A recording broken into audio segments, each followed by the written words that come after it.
I'm in the middle of a cannibal buffet. I'm feeling rare. They like me that way. So if you really want to know what's eating me. Alright, so I've just gone to see the newest film directed by Eli Roth. And, you know, when it comes to this guy's past movies, I have enjoyed them. I just don't think that they're particularly great. I'm not one of those people who thinks that he's like a genius or anything. I have really enjoyed some of the films that he's produced, like 2001 Maniacs and The Sacrament are two of my all-time favorites. But, you know, as far as Cabin Fever and Hostel go, those to me are just entertaining sort of guilty pleasures. But when I found out that Eli Roth was coming out with this cannibal movie, I was genuinely looking forward to it. I expected it to be kind of an homage to Cannibal Holocaust, since The Green Inferno was the original title for that film. And I know that Eli Roth was like a huge fan of that movie and hoped that he would pay some respect to it.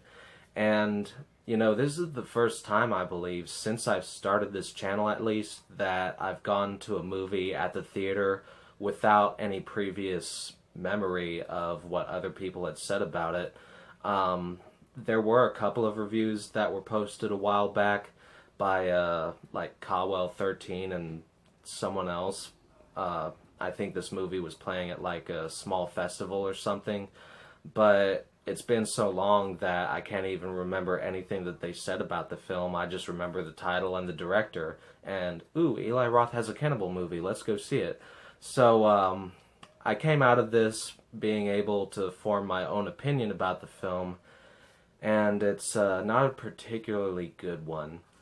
So, essentially, this is supposed to be kind of a satire on college kids who loudly protest things that are happening. You know, half of these people don't even have full knowledge of what they're protesting against. They just want to get behind this cause and have something to rally about. And, you know, the film follows a group of individuals who are like that. And they find out that there's this tribe in Peru whose home is about to be destroyed, and so they go down there to stop this from happening when, you know, things go horribly wrong for them. So in writing the characters for this movie, Eli Roth could have gone one of two ways. Either he could have at least made them, you know, somewhat likable with some redeeming quality to them, so that once this bad shit started happening to them, you could be like, oh no, I can't believe this is happening to them. I wish it wasn't. But he doesn't go that route. Instead, he just makes them annoying and shallow and unlikable. Which would have been okay if, you know, I could have enjoyed seeing them die more. I will admit that, you know, some of the deaths were pretty amusing in the film. There were a couple of parts where I probably shouldn't have been laughing, but found myself laughing out loud because the situation was so absurd. But there were also quite a few moments where, you know, these really gruesome things would be happening to the characters, and there was supposed to be some kind of emotional heft to it. But you just didn't feel it because, again, a lot of the characters are just annoying and unlikable, and you kind of want to see them get killed.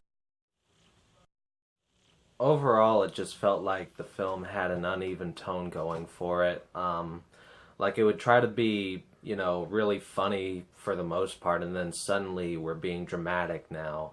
But, you know, getting into a different subject, since it is an Eli Roth movie, is there gore in it? Yeah, there's a fuck ton of gore in it. And the special effects are done pretty well. But honestly, I don't think that this movie is going to make any big waves as far as extreme or violent cinema is concerned. Usually when I feel disturbed watching a movie, it could be due to one of two things. Either I like the characters who are, you know, being savaged in some way, or I could find myself liking the people who are doing these brutal acts, and you know, I'll just become shocked by this horrible stuff that they're doing. But they didn't even make the tribes people all that likable. They were just kind of there to destroy these main characters. That being said, the movie does have a pretty good aesthetic to it. I honestly thought that the tribes people in this film looked really cool, with their face paint and some of the piercings that they had. Like, there's this one guy in particular who's on one of the posters for the movie who's got this yellow face paint and like this sort of rib cage piercing through his nose. And I will admit to the film's credit that it is the most gorgeously shot out of, the films that Eli Roth has directed so far. There are a lot of aerial views of this Peruvian jungle, which are just stunning to look at. And getting back to the characters, I will admit that there were a couple who I kind of liked. There was one guy who I felt genuinely sorry for, when he was being ripped apart by these cannibals and everything. That was one moment where the horror aspect kind of worked for the film. And then there was this other guy. He was this bald guy with a beard who was, fairly likable. And I may have been able to get behind him if he hadn't been portrayed by such a terrible actor. Like, there's also this guy in the group who's just a complete asshole. You don't like him. You want to see him get ripped apart. And the bald guy gets angry at him in a couple of scenes. It's justified and it's righteous anger, but the way that he delivers his lines is just so underwhelming. He's like, "Grr, I'm gonna get you, you son of a bitch." It's basically that bad. But as far as the main character goes, the film has a female lead who you're kind of supposed to feel sympathy for. She does have her own cause that she's fighting for and everything, but at the same time, she just has so many shallow lines in the movie. Like, at the beginning, they're talking about this certain method for protesting that involves starving yourself, and she has this line where she says, like, "What girl doesn't want to starve herself?" It's like, fucking really? I just thought that was a painfully stupid line. And, as the movie was going on, I was starting to feel a little bit bad for her. Like, there's this one scene that I'm going to describe more at length towards the end of the video, where I'm going to get into more spoilery territory. But, there's a scene where I almost felt bad for her, because this horrible thing almost happens to her. But then, after the film was over, I looked back on that scene and realized it just didn't make any sense in the context of the situation. And then, at the end of the movie, she just kills it. Like, she just takes this movie by the neck and snaps it. So, in the end, does The Green Inferno come recommended? Not really. I honestly think it's the worst film that Eli Roth has directed so far. And with that being said, I'm about to talk about that scene where I almost felt bad for the main character, as well as the actual end of the film.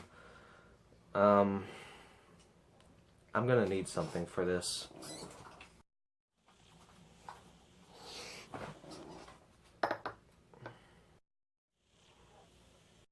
So getting into the ending of this film, basically it reminded me a lot of how Texas Chainsaw 3D concluded.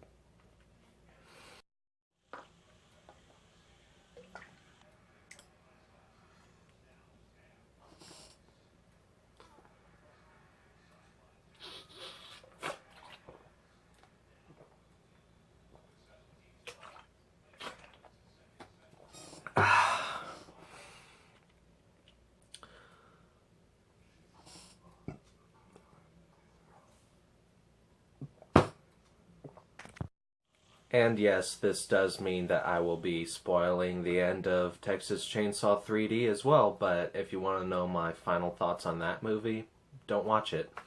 So, some of you may know how at the end of that film, we're supposed to feel bad for Leatherface, and this final girl, who also happens to be her cousin, saves him even though he's just killed her friends, and he's this depraved maniac who wears human faces. That's okay because he's family. But I could kind of understand that more since, it did have kind of the family aspect going for it. Plus, there's, the fact that Leatherface actually spares this girl's life once he realizes that this is his baby cousin. There was some semblance of reasoning behind that. And the Green Inferno has just caused me to defend the ending to Texas Chainsaw 3D. There we go.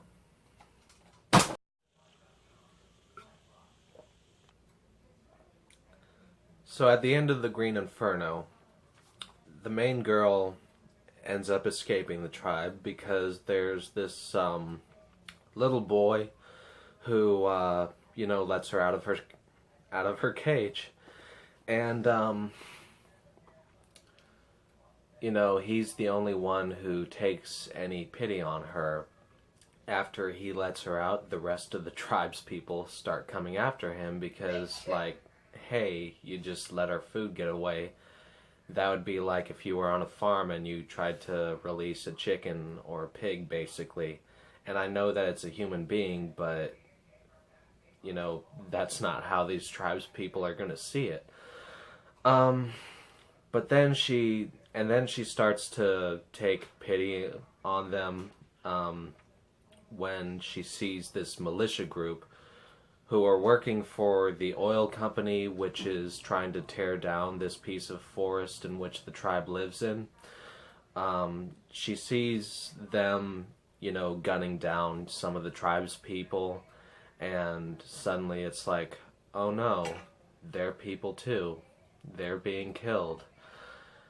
Which, they could have made it a little bit more effective if, say, they'd shown some crying children or crying women or something. Or maybe one of those two demographics being slaughtered. But instead it's like the men who go out to hunt are facing this militia with spears and everything, and suddenly you're supposed to identify with this tribe of ferocious cannibals, but the scene is so short and ineffective that you don't. I don't know where the other ball went. And on top of the fact that this tribe has tortured, murdered, and eaten some of this girl's friends. Well, one of them was a friend, the guy who I mentioned earlier, who I felt genuinely sorry for when he was being killed. Aside from that, there's this scene in the film where, again, I mentioned that I almost felt bad for her, but it made no sense, and essentially what happens here is there's a scene where, the head woman of the tribe, I know that for a male it would be called a chief. I don't know what a woman leader would be. But she's essentially about to perform this ritual on the main character where she mutilates her genitals. And the reason this doesn't make sense is because it's supposed to be something that tribes do to their own women so that they can be considered women, which is something that I think actually happens in real life. It really doesn't make sense, and I could see somebody rallying behind something like that, which this main character actually does. Like at the beginning of the movie, she hears about this, and she wants to put a stop to it, so really the only reason for this scene is to give a sense of irony to the situation, I guess. Like, there's no reason for this to happen. She's not a member of the tribe or anything. Like, this head woman just kind of looks at her and she's like, hey, I like you, I'm gonna cut off your vagina. And then, despite the fact that they almost cut off her vagina, she goes back home and sticks up for this tribe after they tried to cut off her vagina and killed her friends. She gives people in America this completely bullshit story about everyone dying in this plane crash, which is the start of how things go downhill. They get on a plane to go back home after they think that their mission has been accomplished, and the plane crashes, and then these cannibals come after them, and blah blah blah. But she tells these American people that everyone died in the plane crash, and that this tribe actually rescued her and took care of her, and that they never harmed her in any way, and she never even saw any evidence that they were even cannibals. Why? Again, there's really no reason to feel much sympathy for these people. I mean, yeah, you saw some soldiers being slaughtered, but the militia kind of had their own reasons for shooting at them because they were attacking the soldiers. I don't know. This movie doesn't make any sense. I'm just going to end the review right here. I hope y'all have a good one, as always.